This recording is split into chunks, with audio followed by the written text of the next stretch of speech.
Hey, what's going on? Daniel here. Welcome back to another video. So if you are a digital product seller, I always advocate for having options. That's why in this video, I'm going to be making a comparison between two industry leaders in selling digital products, and that is Mainstack versus Gumroad. Where should you be selling your products? If you're watching this video right now, it means that you are probably looking for options, and you probably heard about Gumroad, but Mainstack, it's still relatively unknown, and I want to be showing you the differences and the similarities.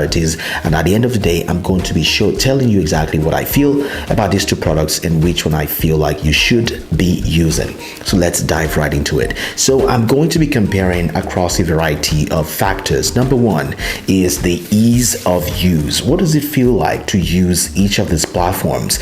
Honestly, I can say that these two platforms are very easy to use, from the sign-up process to the onboarding process and setting up your account. It is as simple as using just one click, because you can sign up using your social accounts, as Facebook, Google, and so on and so forth. And this is the same for both platforms, and you will easily be able to sign in or sign up to your account with just one click. Let's go to the next one, which is the types of products that you can sell, which I think is one of the most important or contentious topics when it comes to these two platforms. Now, with Gumroad, you can sell a number of factors. You can sell a number of products. Right now, there are about 6 different types of products that you can sell on Gumroad. The first one is a digital product, which is any set of files to download or to stream, which is also a downloadable.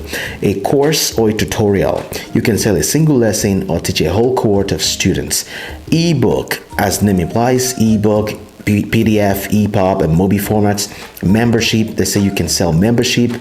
Business, around to your fans. You can also sell a physical good, and also you can sell a bundle, meaning you can combine 2 or more products to sell as a bundle. Now, let me go into what each of this mean, because there's a little something I want you to notice here.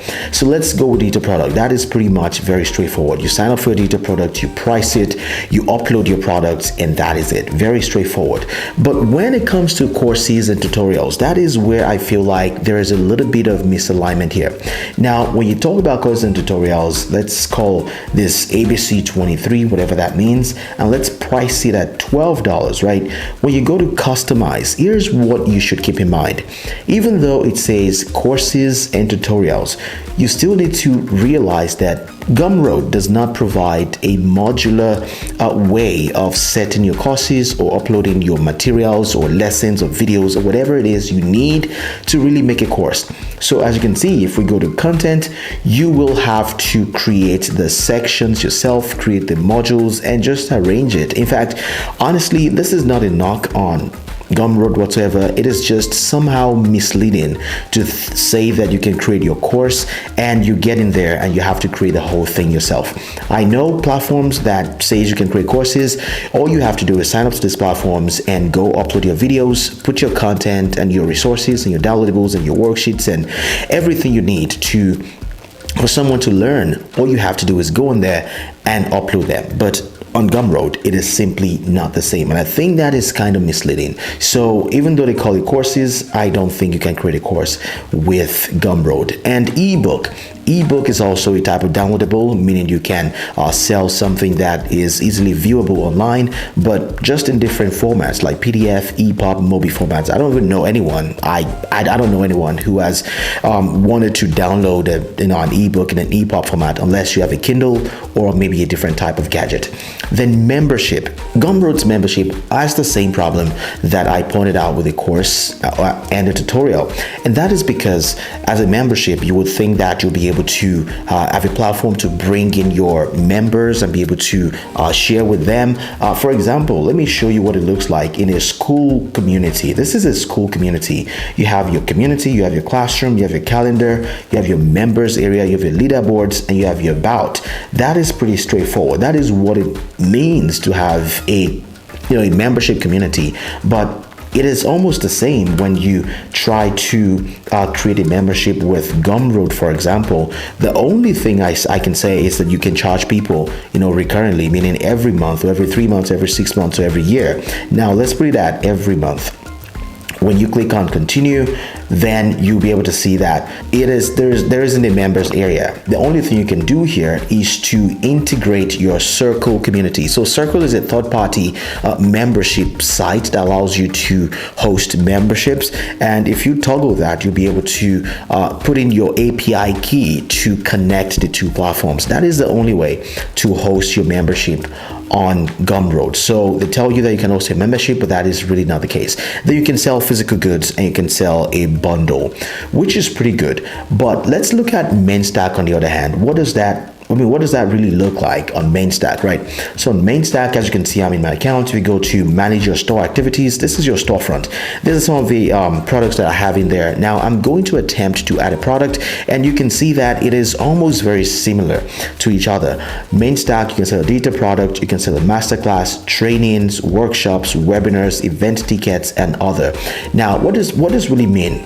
Is that with Mainstack data products, you can upload, your data products, your short videos, as long as it's under 25 megabytes.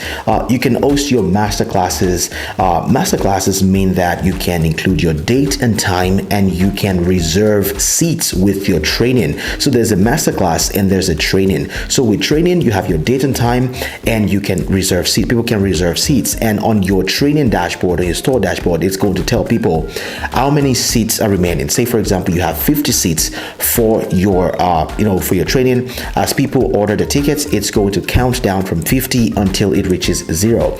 And the same thing with masterclass. With masterclass, you can host your masterclass with a physical location or a virtual location. And with a workshop, you can include a physical location or a virtual location. So that's what it looks like. Now, event tickets, of course, you can sell your events, and you can sell tickets to your events, either a physical event or a non-physical event. And other just means that you can have a mix and match of everything in any product that does not fit into any of these categories. And I've spoken with the team at Mainstack, and they've let me know that they're also having their hosted courses coming soon. A community section will also come in soon as well. So you'll be able to host your memberships, and you'll be able to host your courses as well, which is pretty good. I personally don't care, but I just want to make a fair assessment between these two products. Now, let's talk about payment infrastructure. How can you get paid, and how do you pay using each of these platforms? With Mainstack payment infrastructure includes that you can sell in 150 plus countries. So it doesn't matter where your audience is in the world. If they're in this 150 plus countries, you're able to sell to them. And if you are a merchant selling on Mainstack, you can get paid in your local currency. Mainstack currently supports local currencies in many of these countries, and the charges for Mainstack is only 6% plus 30 cents. And I'm going to talk about how this compares to Gumroad in just a second. And of course, you can get paid out, with your PayPal, Payoneer, direct deposit, and of course, you can connect your Stripe if you want to. And on top of that, 6% plus 30 cents, card processing fee. Which is pretty phenomenal. Now, Gumroad on the other side, they have direct deposit in 44 different countries, and they communicate with PayPal. You can get paid out with PayPal and Stripe as well. PayPal, Stripe, and direct deposit in only 44 countries.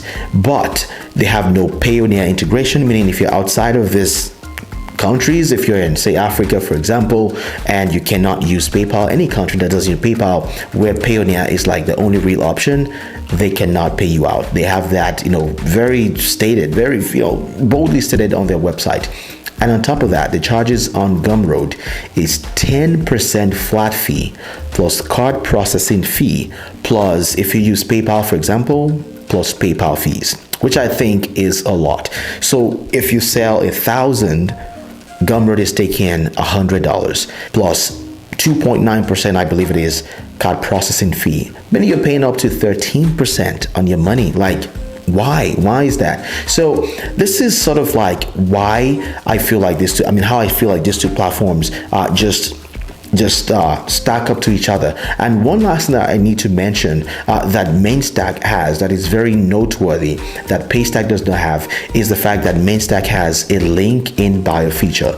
Now, link in bio, as we all know, is what a lot of people use on the social media platforms. You want to showcase your links. It allows you to showcase, to sell, to get paid. And with Mainstack's link in bio feature, let's imagine you want to add a block to your Linkin Bio. These are all the things that you can add. You can add buttons that allows you to add links, can pretty much do all of these things. Cards, you can add cards, but you can place different things on your cards. You can add text, you can have a mailing list, phone number, you can get tipped, meaning you can receive tips from your fans. Then you can display the products in your store. For example, I have this product in my store and I can display every single one of them on my Linkin Bio. So I don't have to have a website, in fact, in order to display my products.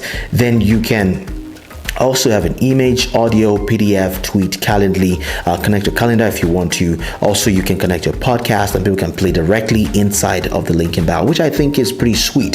So which of these platforms do I think, is should you use? Honestly, personally, I would say right now as it stands, Mainstack just has a lot more than Gumroad has. But Gumroad has really done a lot of, they've done some good job when it comes to their marketing and their branding. If you look at the Twitter money community, for example, almost everyone sells on Gumroad, which is pretty good. But that's what happens when you've had time to really study the market and know exactly what people want. I mean, Gumroad is pretty good in terms of colors, very colorful. If that's your vibe, you can go for it. But if you're looking for a platform that is seamless to use, my personal advice would be to go with a platform like Mainstack, where you're paying less, you're getting way more value for what you're signing up for.